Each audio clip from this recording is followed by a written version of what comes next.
Welcome back यारो।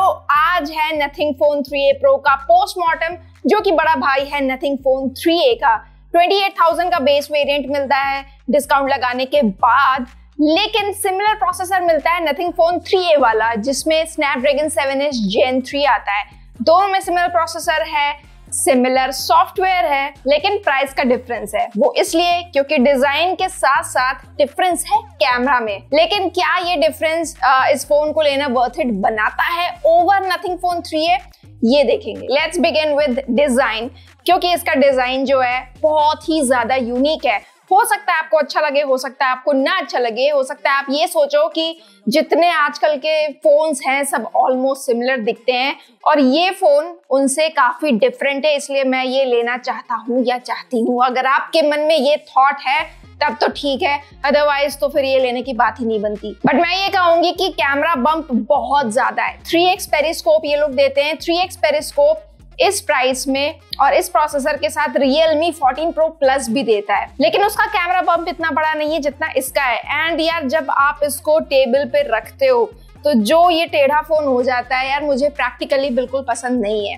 In fact overall ये phone भी काफी बल्की सा है, मतलब काफी ज्यादा चौड़ा है, थोड़ा सा वेट भी है इसमें। एंड इसमें अभी केस लगा हुआ है तो केस लगा के थोड़ा और बल्की हो जाता है। ये ड्यूरेबिलिटी वाइज बहुत ज्यादा खास नहीं है। IP64 रेटिंग के साथ आता है। बैक साइड से ग्लास है, साइड से आपको प्लास्टिक मिलेगी, फ्रंट से पैंडा ग्लास मिलेगा। Overall durability isn't that good compare to other phones, और इसीलिए आप गैजेट शील्ड का स्क्रीन प्रोटेक्टर यूज कर सकते हो।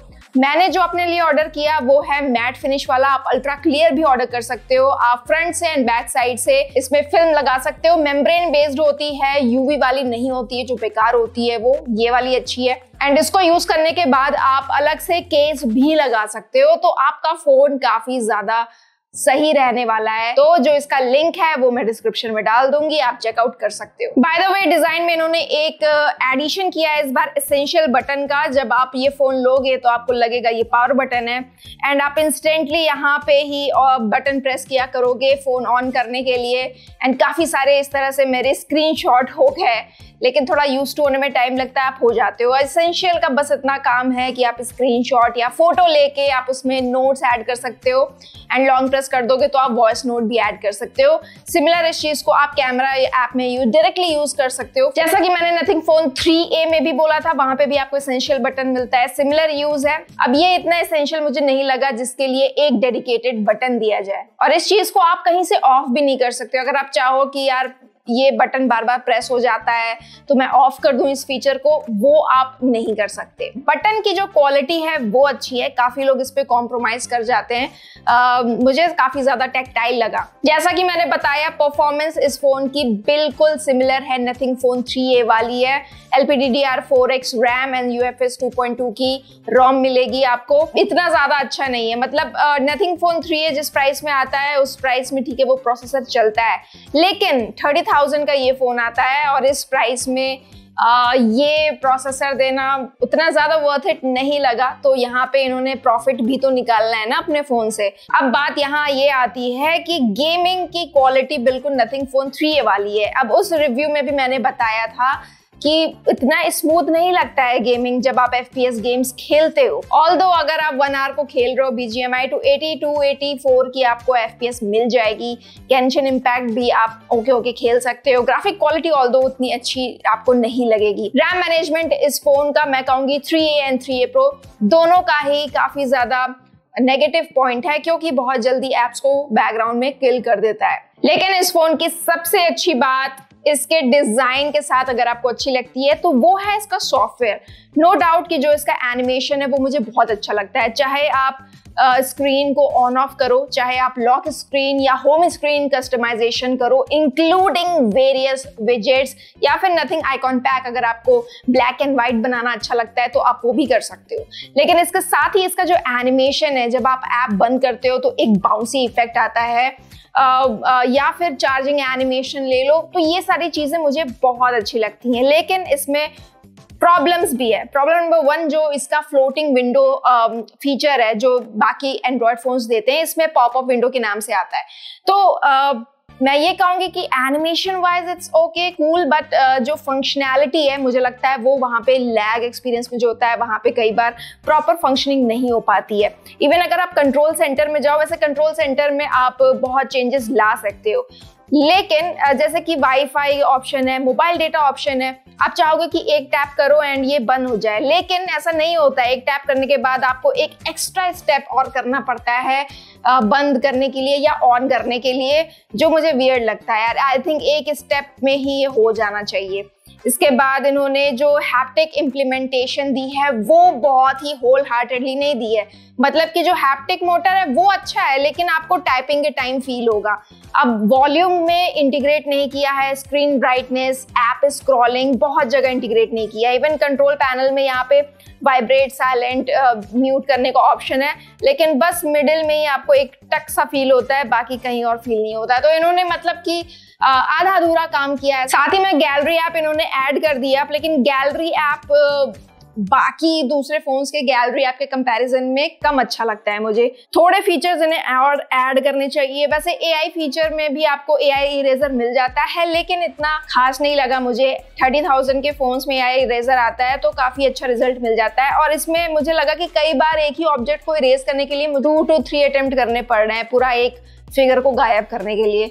तो ओके टाइप है। बाकी आप थोड़ा एआई एनहांस पिक्चर को कर सकते हो, वो सब आपके पास ऑप्शंस रहेंगे।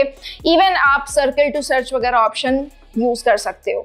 तो ये बहुत ही बेसिक ऑप्शन है गूगल वाले, एंड आज की डेट में ये ऑप्शन आपको सारे फोन देते हैं। सॉफ्टवेयर अगर आपको पसंद है ऐसा जिसमें कोई ऐड ना आता हो, कोई ऐसा फालतू ब्लोटवेयर ना हो, ऐसा दिखता हो, ऐसा कस्टमाइजेशन हो पाए, आपको ये अच्छा लगेगा। परफॉर्मेंस उस केस में हो सकता है आपके लिए कि साइडलाइन हो जाए, लेकिन जिनको परफॉर्मेंस सेंट्रिक फोन चाहिए उनके लिए तो ये नहीं बना हुआ है। अच्छा, इस फोन की एक और अच्छी बात है कि Vio वाईफाई बहुत सही काम करता है, Vio NR वगैरह सही काम करता है। नेटवर्क का मुझे कभी कोई इशू लगा नहीं। स्पीड वगैरह जो नेट की है वो काफी अच्छी आती है, सेंसर वगैरह भी अच्छे काम करते हैं। बैटरी से रिलेटेड मैं कहूंगी कि आप बहुत ज्यादा यूज कर रहे हो, 8 आवर्स 7 आवर्स के बीच में आपको SOT मिल जाती है। हाउएवर कुछ लोग बैटरी ड्रेन का कंप्लेन कर रहे हैं।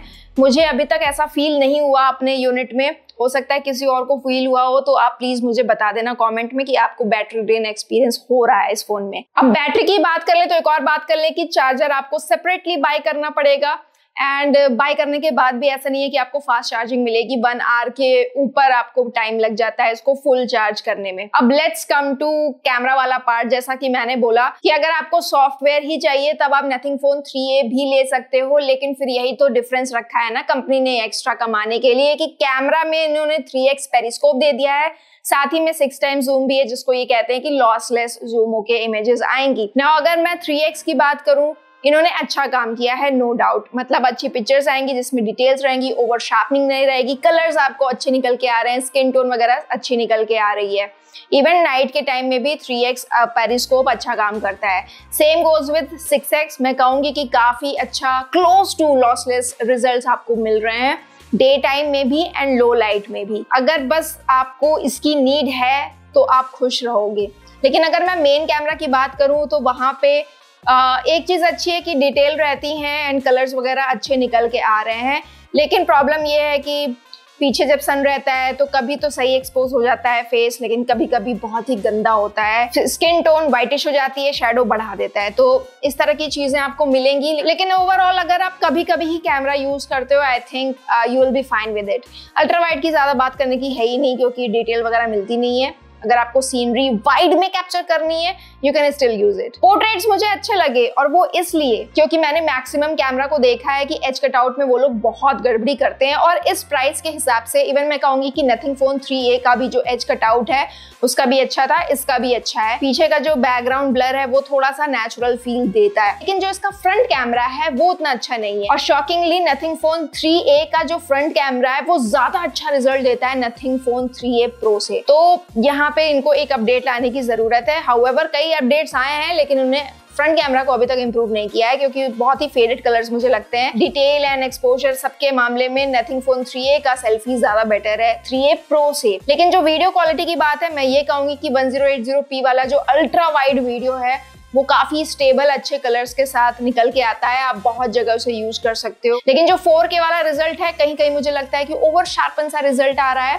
लेकिन फिर भी स्टेबल डे टाइम में रहेगा। नाइट में उतना अच्छा रिजल्ट मुझे नहीं लगा, पर डे में आप बिल्कुल एंजॉय करोगे। जो 3x पेरिस्कोप दिया है, स्क्रीन में दिखता है आपको कि 4K में रिजल्ट आएगा, आप बटन प्रेस भी कर दो, कोई वीडियो पे निकाल लोगे, लेकिन जो रेजोल्यूशन है वो उतनी अच्छी निकल के नहीं आएगी। तो शायद मेन सेंसर को ही ये यूज कर रहे हैं, क्रॉप करके रिजल्ट दे रहे हैं 3x में, वहां पे नॉइजी रिजल्ट आपको लगेगा।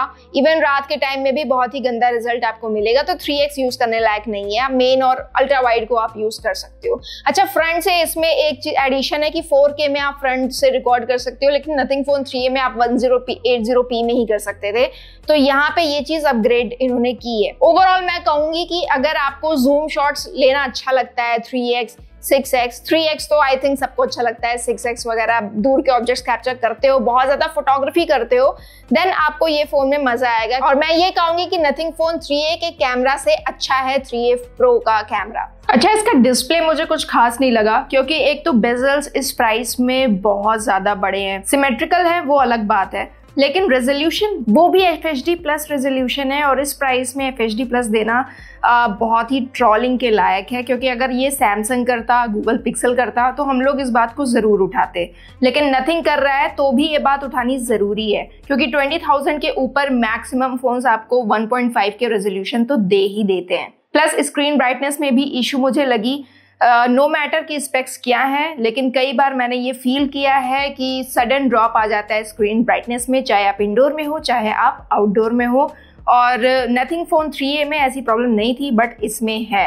ऊपर से नेटफ्लिक्स में HDR का सपोर्ट भी नहीं देते ये लोग, और 4K HDR वीडियोस आप यूट्यूब पे देखोगे तो वो भी बीच बीच में लैग करेगा। ओवरऑल जो डिस्प्ले का कलर कैलिब्रेशन है वो अच्छा है। हाँ, स्पीकर की क्वालिटी जो है वो अच्छी है, क्योंकि बेस सेंट्रिक है एंड वोकल्स काफी वार्म है। आप कोई भी मूवी वगैरह देखोगे आपको अच्छा लगेगा। लेकिन ओवरऑल बाकी लोगों के लिए मैं कहूंगी कि इट्स नॉट वर्थ इट कि इस प्राइस में आप इतना लगाओ। अगर आप इतना कैमरा यूज नहीं कर रहे हो, अगर आपको डिजाइन पसंद नहीं है, और अगर आप जैसे बहुत लोग होते हैं ना कि सॉफ्टवेयर शायद उनकी प्रायोरिटी नहीं होती है, देन उनके लिए फिर ये फोन सेंस नहीं बनाता है।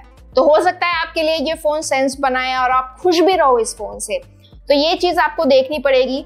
इस फोन के प्रोज एंड कॉन्स दोनों ही हैं, तो आप देख लेना कि आपको क्या चाहिए अपने फोन से। तो ये थी मेरी ओवरऑल ओपिनियन इस फोन को लेके।